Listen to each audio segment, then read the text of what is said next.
Shango uri zuva guru, uri zuva guru Emmanuel. Shoko rati uri zuva guru Emmanuel, uri zuva guru Emmanuel.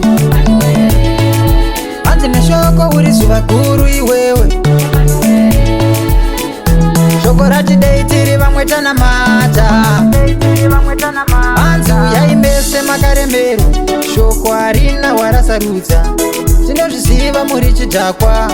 Uyai tinamate baba, siyai umbavha mukoma. Rasai urombwa imi baba, muzogona kumuona Mesiya wedu. Ndimwari ane tsitsi, adaidza varoyi nemhondi nemiwo pfambi. Uri kudiwa kuna Mwari, uri zuva guru, uri zuva guru Emmanuel.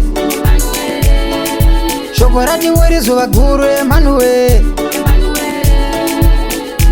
uri zuva guru Emmanuel. Anzi neshoko uri zuva guru iwewe. Wedu Mwari ane hanganwa dzakawandisa, dzinomubata ukareurura. Ndinomuziva achikanganwira, kunyangwe vakadeura ropa mukangoreurura.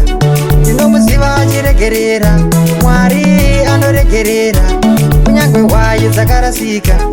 Emanuwere anonyemwerera, akaona hwai dzadzoka mugwara.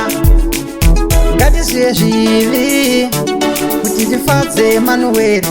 Uri zuva guru, uri zuva guru Emanuel.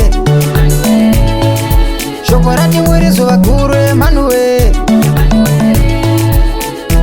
uri zuva guru Emanuel.